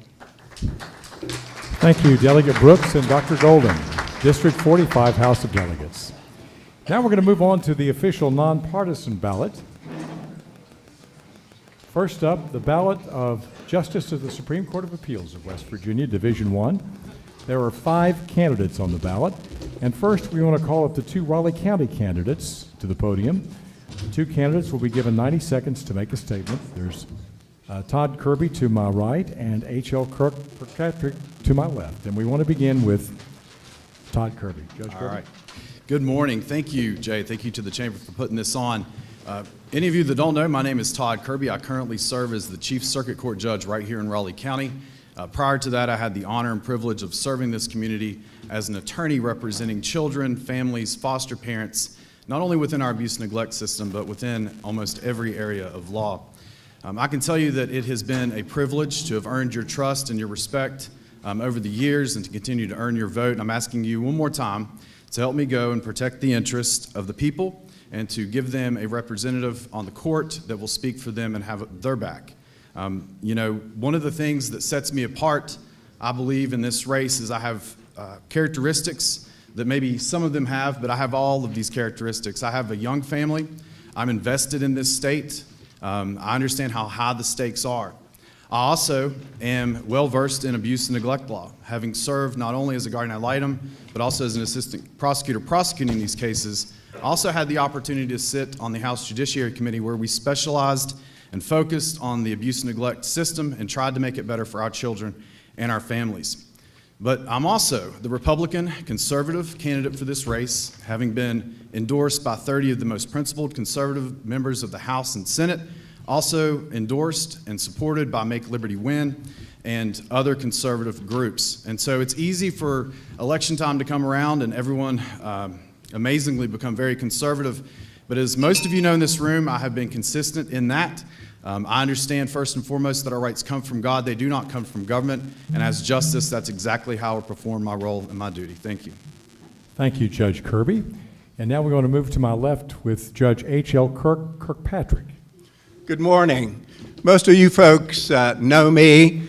I was a judge here in Beckley for 30 years. You've been in my courtroom. You've seen me on TV. You've read about me in the newspaper. As the law firm Morgan & Morgan advertises, size matters. Well, I'm the biggest and fattest candidate in my division. That doesn't really matter. What is significant and what is important is experience. I've handled virtually every kind of case that you can imagine, from speeding ticket appeals to murder trials. Perhaps you caught me in action in the televised case of State versus Natalie Cochran. If you did, you have an idea of my steadiness in the courtroom and how I manage my trials. This is important. This is a significant race that affects everyone in the state of West Virginia, all persons, all corporations. I have the ability and the experience to get the job done. I'll hit the ground rolling. I won't have to learn on the job. I'm Judge Kirkpatrick. Thank you very much. Thank you, Judge Kirkpatrick and Judge Kirby. Thank you very much. We would like to ask Gerald Titus from Kanawha County, also running for the Justice of the Supreme Court, to come up for your 90-second statement. Welcome. Yeah, thank you very much. I am West Virginia Supreme Court Justice Gerald Titus. I was raised in Spencer and Roane County. I've practiced law in Charleston for 22 years. I've worked in a big firm. I've worked in a small firm. I've represented individuals in business. I've been on the civil side. I've been on the criminal side, including as an assistant United States attorney in the Southern District of West Virginia, where I worked in the Violent Crime Division. I reached a point in my career where I was ready to put that experience to work for something bigger, but I had to ask myself, where do I fit in? I was 48 years old, had a wife and young family at home, but I felt called to serve, and so I sought and received an appointment to the Supreme Court and now stand before you as your 84th West Virginia Supreme Court Justice. It's a humbling experience, just as it is to be before a civically minded group and ask for your vote. We don't typically think of the Supreme Court as an economic driver, and traditionally it's not, but by providing predictability, clarity, and stability in the law, the court can create the conditions that are necessary for our leaders to move this state forward. I have been a business owner. My wife is a business owner. I'm proud to be the only candidate endorsed in my race for Division I by the West Virginia Chamber of Commerce. It has been just my absolute privilege to continue to serve as your Supreme Court Justice. I believe that the court should stay in its lane, not attempt to legislate, should apply the law as it is written, should faithfully adhere to the Constitution, and by doing that, we provide for safe communities and economic growth. I'm Justice Gerald Titus. I humbly ask for your vote. Thank you. Thank you, Justice Titus. Thank you for being with us. Martin Red Hat Sheehan of Ohio County and Laura V. Faircloth from Berkeley County, also running for the Supreme Court of Appeals of West Virginia for Justice, could not be with us this morning. Next up on the ballot is the Justice of the Supreme Court of Appeals of West Virginia, Division II. There are two candidates on the ballot. We'd like to call those up right now. Tom Ewing from Fayette County and Bill Flanagan from Marshall County. Welcome. And we want to begin with your 90-second statement.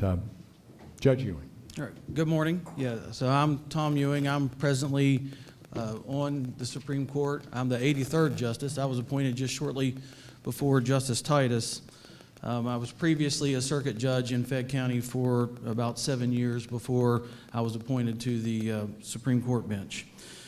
Obviously, as a justice, I wear a robe, but the robe does not define who I am. I'm a dad, a husband, a grandpa of 2 twin grandsons, a Little League coach, and I'm passionate about West Virginia, especially serving West Virginia. I grew up in West Virginia, was educated in West Virginia, and have chosen to raise my family here in southern West Virginia. As a kid growing up in southern West Virginia, I was fortunate to learn the values of hard work, faith, family, humility, and common sense from my parents. My dad was a coal miner, now retired. My mother was a postmaster. So that's my background. You know, I come to the Supreme Court not from a family of lawyers, but from a family of working class people who are dedicated to serving the community. So every day I bring those strong West Virginia values and my experience as a former circuit judge to my role as a Supreme Court justice. As a former judge and currently as a justice, I have pledged in my oath to uphold the rule of law and the Constitution, and I will continue to do that if you vote for me to keep my position on the Supreme Court on May 12th. I'd be honored by your vote. Thank you. Thank you. Thank you. Next up, we have Judge Flanagan from Marshall County. Welcome. Thank you. I'm Delegate Flanagan. I'm not Delegate Judge. That's okay. I appreciate that. Thank you guys for having us. This is a great event. My goodness, it's wonderful to see so many people come out this early in the morning to listen to a bunch of politicians. It's pretty good turnout. I'm currently a delegate in Ohio County. I've been a delegate in Mon County. I've been a lawyer for over 23 years. That wasn't my first calling. I was a translator in Japanese, actually. The Asian market dried up. I had a big crash in '98, and it put me back into what brought me through my undergrad, which was being a carpenter. A head-on car collision changed my life. At the time, they told me I'd never pick up a gallon of milk again. My wife told me, "You're not going to sit at home on disability, go use your brain." I went to choose to be a teacher, but they wanted another 4-year degree. Law school was only 3, so it actually put me into law school. It turned out pretty well. I found a complete love for the Constitution and our law. It was an amazing educational experience. It's something that I want to share with everybody. A few years later, we finally started having some kids, and my oldest daughter, she looked at me and said, "Stop yelling at the television and go do something about it."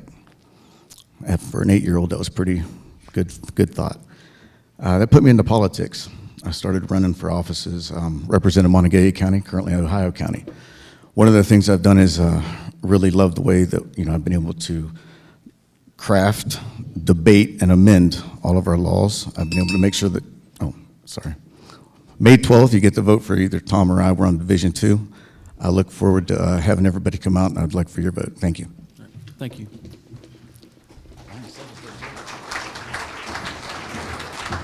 Thank you, Justice Ewing and Delegate Flanagan, for being with us this morning. As we move on now to Judge of the Intermediate Court of Appeals, Division 1. There are 2 candidates on the ballot, one of whom will be speaking today. And we have Judge Dan Greer from Kanawha County. Welcome. 90 seconds. Thank you. Thank you for having us. It's great to be here. I am Dan Greer. I'm the Chief Judge of the Intermediate Court of Appeals. And that's a different court than what my friends here that just spoke are running for. This is a new court created 4 years ago. I was the first Chief Judge. I'm the current Chief Judge. Also serve on the Board of Directors at Appalachian Bible College. It was good to see Dr. Anderson early. But real quickly, I'm seeking another term because, quite frankly, I think we've done a pretty good job at the ICA. We went from being a brand new court to fully functioning. We've decided about 1,800 cases in the 4 years we've been there. We're turning around cases quickly as we were designed to do, help take some of the load off the Supreme Court. We have an excellent track record in terms of our cases not being appealed. Litigants are satisfied with our rulings, and our track record when our cases are appealed to the Supreme Court is excellent. And I hope my comrades on the Supreme Court don't hold that against me and start changing that. But I think we've done an absolutely excellent job. I've got unique experience to qualify me for that. I've served as a delegate in the past. I was Chief of Staff for the House of Delegates. I served in the Attorney General's office, and I've served as a circuit judge and an appellate judge. I have experience in all 3 branches of government, and I understand what the role of a judge is. I believe strongly in judicial restraint. We are not there to create law or to impose our beliefs on you, our citizens. It's the legislature's job to form the policy of this state in compliance with the Constitution, and that's what we need in our judicial system to make laws predictable and lead to fairness and equality and equal application of the law. Again, I think we've done an excellent job looking to our track record. I'm proud to be endorsed by the West Virginia Chamber of Commerce, and I ask for your support as well. Thank you very much for having us. Thank you, Judge Greer, for being with us this morning. Thank you.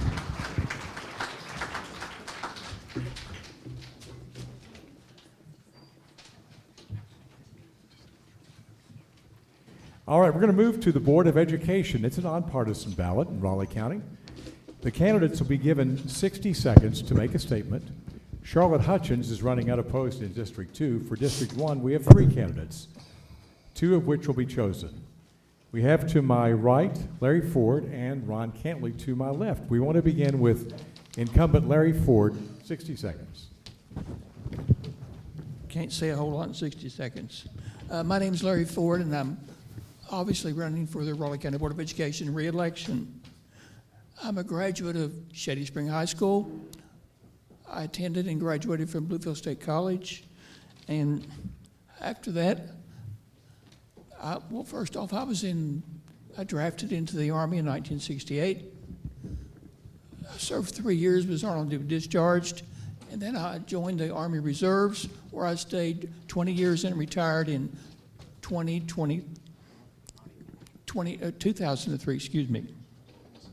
I'm committed to supporting teachers and improving student outcomes, preparing students with the knowledge and skills necessary to be successful upon graduation as they enter college, military, or the workforce. Our school system focuses on improving students' outcomes from year to year with special attention paid to academics, attendance, behavior, graduation rate, and post-secondary indicators. And I heard the bell ring. I thought we had 90 seconds. I do appreciate your vote, and everyone should vote for somebody. Thank you. Thank you, Mr. Ford. Thank you. Now let's move on to Ron Cantley, who's running for Board of Education. Mr. Cantley? It's good to be with you today.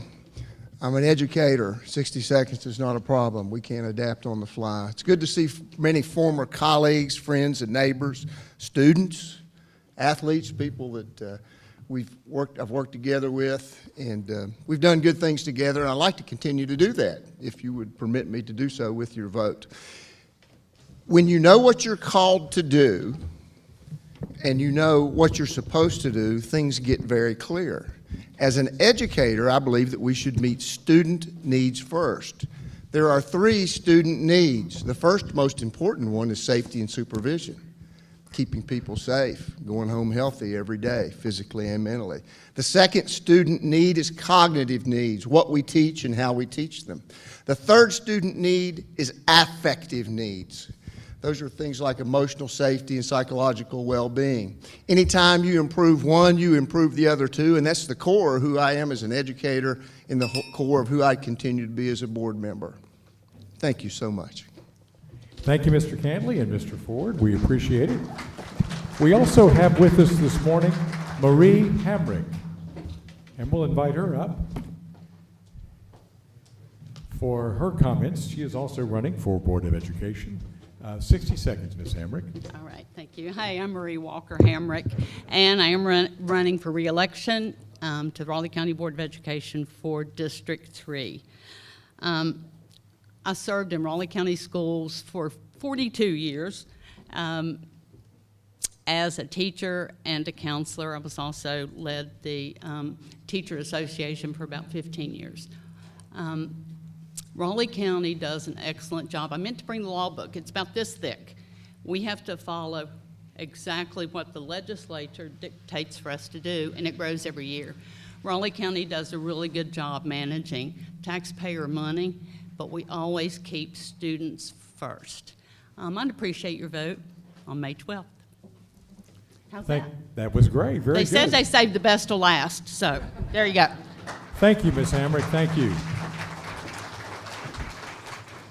I'd also like to mention that we have 2 candidates on our county ticket that are running unopposed, including Greg Duckworth, who is the Republican incumbent for County Commission. He's also County Commission President. He's not with us this morning. But we also have Christopher Leffler, prosecuting attorney, who is with us this morning, and he is running unopposed as well.